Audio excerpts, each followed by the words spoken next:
This is the Lone Crater YouTube. We hope this video helps. Hello everyone. In this video, I will explain how to connect Bluetooth in your Mitsubishi Lancer. First, make sure your vehicle is safely parked. This is a crucial safety step before you begin any pairing.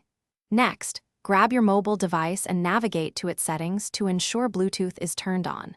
Finally, find the speech or phone button, usually located on your steering wheel or the infotainment screen, as this is where we will start our connection.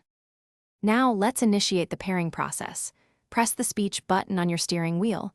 When the system responds, clearly say Setup. The voice guide will then offer options. Listen for pairing options and say that, followed by Pair. The system will then prompt you to say a 4-digit pairing code. Pick any 4 numbers you like, such as 1, 2, 3, 4, and say them clearly. To complete the connection, say your chosen 4-digit code aloud to the vehicle.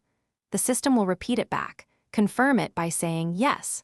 Now, switch to your mobile phone. In your Bluetooth settings, you should see your Mitsubishi Lancer appear as an available device.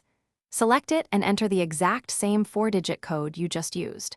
After successful pairing, you can assign a custom name for your device, like My Phone, for easy identification. Your Lancer's Bluetooth system is quite versatile, allowing you to store up to 7 paired devices.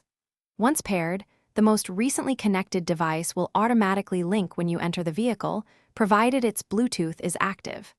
If you have multiple phones and wish to switch, simply press the speech button and say Select Phone, then choose from the list. Should you encounter any connectivity issues, a quick restart of both your phone and the vehicle's infotainment system often resolves them. Thanks for watching. Consider subscribing if we helped you.